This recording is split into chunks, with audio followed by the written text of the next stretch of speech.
Всем привет! После долгого перерыва передача о кино и для кино Муви вновь возвращается на экраны ваших смартфонов. Сегодня вы узнаете много полезной и интересной информации в отрасли киноиндустрии, а также познакомитесь с создателями новой якутской кинокартины «Замыкание», которая выходит в ограниченный российский прокат с 13 мая. С вами Иван Евсеев, и мы начинаем!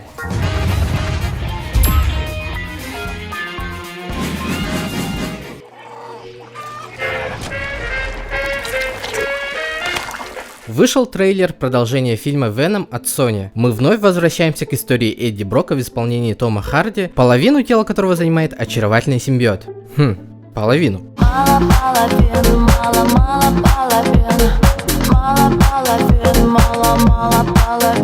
Ладно, не отвлекаемся и продолжим. В этот раз самому известному противнику Человека-паука предстоит противостоять настоящему злу, которое не знает границ своей жажде крови. Этим злом становится другой симбиот по имени Карнаж, вселившийся в тело серийного убийцы. Сыграет его бесподобный Вуди Харрельсон, знакомый многим по сериалу «Настоящий детектив». Создатели кинокартины утверждают, что фильм выйдет на совершенно иной уровень в части визуальных эффектов. Этого стоило ожидать, так как в кресле режиссера засветился Энди Серкис. Да, именно он сыграл Голлума и многих других ярких персонажей. Поэтому с нетерпением ждем фильм, который выйдет 16 сентября.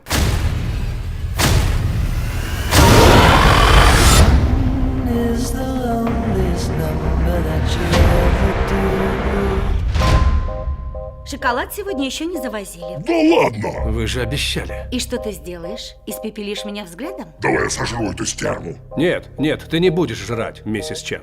Что? Ничего.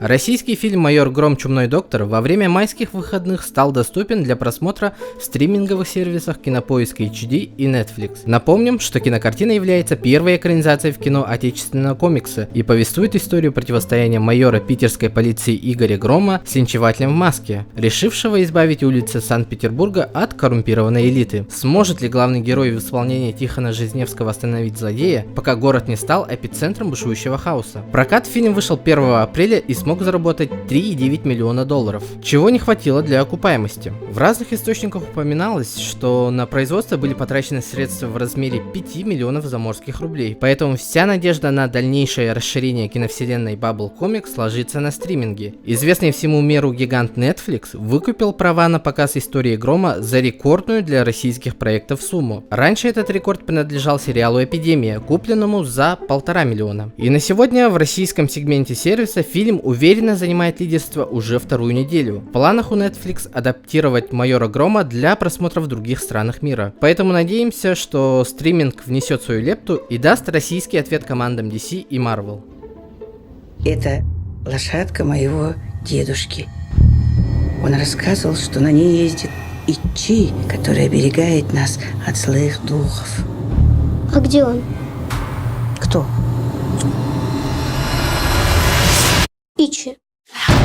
Уже 24 мая в Москве состоится премьера ожидаемого многими якутского фильма «Ичи», созданного кинокомпанией Ардайду. Напомним, фильм выйдет в широкий российский прокат. Сюжет будет крутиться вокруг семьи, поселившейся в таинственном месте с загадочной историей. Однажды ночью события из прошлого загадочным образом возникают в настоящем, запуская цепочку мистических происшествий. Стоит вопрос, выживут ли члены семьи, столкнувшись с миром сверхъестественного. Прокатом картины будет заниматься компания Капелла Фильм. Жители республики смогут насладиться новой работой Костаса Марсана и Марианны Сегин уже с 27 мая.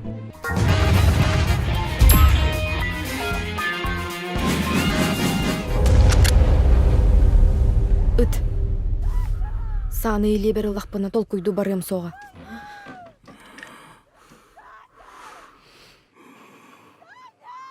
В 2016 году Татьяна Эверстова выпустила свой первый полнометражный фильм «Его дочь», который произвел фурор как среди зрителей, так и киноделов. Одним из важных элементов истории маленькой девочки Тани, живущей в якутской деревне вместе со своими дедушкой и бабушкой и наслаждающейся своим трогательным детством, является факт того, что режиссер и сценарист повествуют собственную историю. Лучше, наверное, сделать так, чтобы было интересно зрителю, да, разные жанры придумать. Первый фильм, если это более поэтическое такое, вот когда ребенок растет, ребенок познает мир, и бабушка, дедушка ей объясняют, что да, как да, и через это вот как бы зритель понимает якутский культурный код, например, да, что такое Аллах, что такое Сергей и так далее. И при этом еще добавила поэтичности, как-то вот созерцательности, да, и тем более тогда меня очень любили, окружающая вот среда была очень благоприятная и так далее. И девочка не хотела вот эту любовь терять, из-за этого все время вот она переживала, хотела удержать вот эту любовь, да. Весь фильм, например, жизнь и смерть как бы параллельно идут друг с другом, потому что если не хочешь терять, держишься за это. И я вот решила вот так вот выстроить эту картинку. Спустя 5 лет на большие экраны выходит продолжение истории уже повзрослевшей Тани, которая, как говорит режиссер, из рая перебралась в ад. Если в деревне с бабушкой и дедушкой она росла в окружении любви и заботы, чувствуя себя царицей, то во втором фильме атмосфера меняется на мрачную и довольно напряженную. В первом фильме это 15 минут любви бабушки и дедушки к девочке, а дальше вот показывается, девочка любит бабушку, дедушку, там птичку, там не знаю еще кого, да, и теряет их. А во втором фильме, ну, любовь это к матери, например. Она очень любит мать и жалеет мать, и хочет, чтобы она была счастлива, думает вот несчастье в этом человеке и хочет избавиться от него. Связано это с отчимом, который в пьяном угаре терроризирует мать девушки издевательствами и побоями. Тане, как и любому человеку, жалко мать, которая от безысходности продолжает жить с этим ужасным человеком. Она любит мать и хочет ей только счастья. Но как же подарить ей это? Как освободить ее от отчима и заставить почувствовать себя женщиной, которая отнюдь не слаба? Этот фильм считаю как бы мотивационным, наоборот, как выходить из этой ситуации. И сейчас вот, когда появились соцсети, женщины как-то вот начинают призывать выходить, говорить, а не так, как раньше, вот кардинально решать. Браться за нож, за ружье или за что-то, да, еще. И решать кардинально. А сейчас как-то надо решать в другом поле этот вопрос. Надо профилактикой заниматься, а не доводить, пока вот что-то плохое случится. Так, в доброй и чуткой Тане начинает зарождаться ненависть, которая достигает пика и заставляет ее идти на крайние меры. Такие ситуации, к сожалению, возникают довольно часто. Раньше как было, вот в советское время, да, семья должна как бы сама решать этот вопрос. Как-то так было. И в итоге, тем более, этот человек работал в милиции там завхозом, этот вопрос вообще не решался. Если даже ты заявление напишешь, потом это все возвращалось тебе же, да. И перед угрозами и так далее она забирала. Это же всегда так. Женщины в один день заявляют, в другой день забирают. В итоге и даже милиционерам неудобно как-то, зная, что женщина все равно заберет, в это влезать, в это.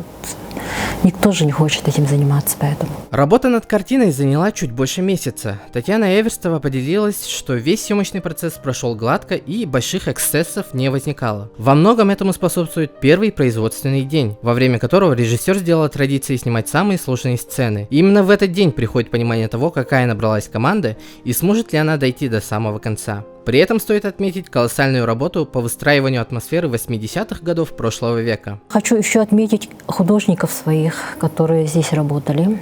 Это Кириллин Анатолий. Он до этого художником еще не работал. Я его пригласила, потому что он знает те года, как все это тогда выглядело, да.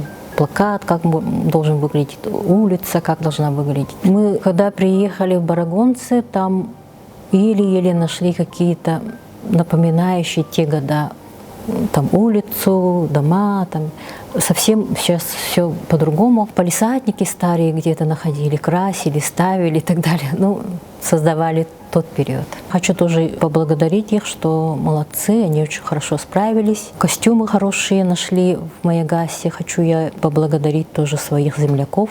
Они очень помогали. Действительно. Вся вот одежда на актерах – это вот то, что вот в закромах наших селян нашли. С техникой, конечно, беда. Мы днем с огнем искали их. Да. Например, автобус мы нашли в Мегино-Кангаласском улусе, это в мае, у одного человека. И попросили его сделать, потому что он стоял совсем как никому не нужный автобус. Да? Пришлось там все собрать по новой. Красить там и так далее, и так далее, и так далее. И ребята молодцы, за ночь подготовили. И мы утром, когда уже туда приехали всей съемочной группой, конечно, машина еще не бегала, но уже как бы надежда была на то, что побежит. И прям до вечера они копались, делали и так далее. И к вечеру я уже начинала нервничать, потому что солнце сейчас сядет скоро, да. А нам надо это все снимать. Еще на какую-то точку нам надо ехать, потому что у меня должна быть перспектива какая-то дороги. Каким-то образом она должна доехать до этого места. Это за поселком. Постоянно глохло. Еле-еле мы этот кадр сняли. Прям вот как бы солнце садилось, и чуть ли, если бы пригорок был бы, мы бы его оттуда как бы юзом отправили. Настолько прям было сложно. А что касается других машин, уже нашли в Уселданском улусе. У кого-то там оказались вот эти машины, и мы у них взяли, ну так, в аренду, скажем так. Общий бюджет картины составил около 5 миллионов рублей. И московские киноделы сильно удивляются этим цифрам, так как над фильмом работали, не побоимся этого слова, маститые профессионалы. Среди них есть и обладатель Золотого глобуса. Здесь, конечно, наш топ снимал, это Аманатов Семен, да, но его картинка настолько хороша, что там не отказались, а взяли, вот, например, взял этот Лебешев Алексей. Он сын и внук известных Лебешевых, фамилия такая вот в России известная, операторов. И он сейчас занимается цветокоррекцией, и он, мне кажется, взял из-за того, что картинка хорошая была, и работал над этой картинкой. Да. Все же хотят с ним работать, он же не всех берет. Так, еще дальше. Звукорежиссер, он был молодой парень, работал с моим первым фильмом, поэтому меня знал, поэтому не запросил много, но он делает такие глобальные блокбастеры, которые сейчас выходят на российский прокат. Да. Конечно, там он показывал мне договора, бюджет, да, какой у него. И мой какой бюджет, конечно, смешно, но я как-то втиснулась, и пригласили мы голливудского звукорежиссера Герри Буржуа, который вот «Красотку» делал, Борнов, этих всяких делает, ну, тоже очень много работ у него. У него «Золотой глобус» и так далее. И вот он тоже согласился, естественно, за копейки тоже, потому что, ну, малобюджетный фильм, да. Он согласился приехать, в Мосфильме очень обрадовались, ждали его, купили мы ему билет и так далее. Все западные люди, они идут куда? Трансатлантический перелет, поэтому пошел к доктору показываться. И там у него нашли тромб и вырезали у него тромб. В итоге он не смог приехать. Поэтому, когда мы это все собрали, якутскую часть, тут собрал Кеша Сивцев, да, наш известный звукорежиссер. Там вот мои ребята, еще мы Болливуд заказали шумы. Не Голливуд, а Болливуд, да. Они тоже делали мой первый фильм. Там шумы тоже они делали. Конечно, там очень курьезные моменты были.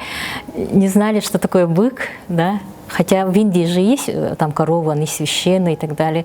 И они долго очень не понимали, почему на корове вот люди ездят. У них священные животные, оно как бы, а здесь мы на них ездим. Мы им очень долго объясняли, что это не корова, это бык и так далее. И когда вот это все собрали, мы ему туда отправили в Голливуд. И в голливудской компании они сводили это все.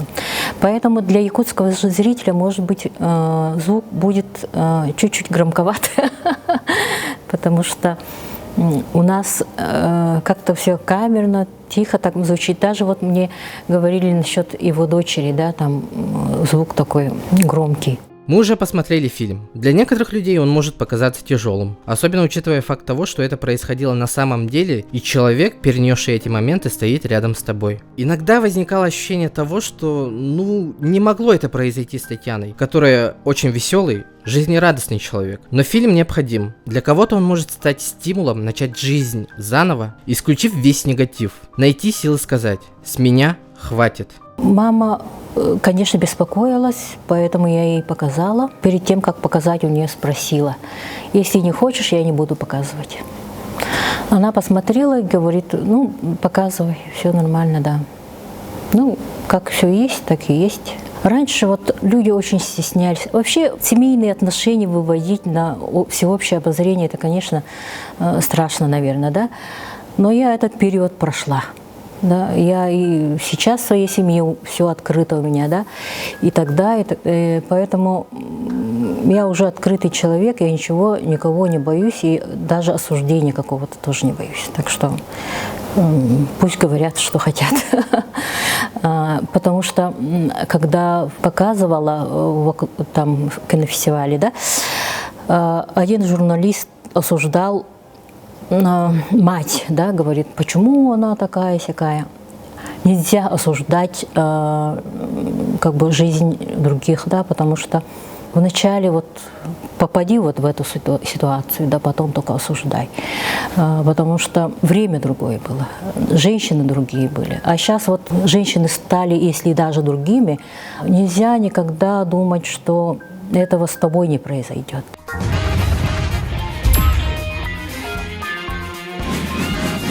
В прошлом видеоролике никто так и не смог отгадать кадр, который мы загадали. Это фильм «Эрагон», вышедший в 2006 году. В этот раз мы хотим загадать вам целое словосочетание. Итак, откуда взяты эти слова? Аиксиос Оня, Илон Мисас. Ответы пишите в комментариях. С вами был проект Муви и встретимся в кино.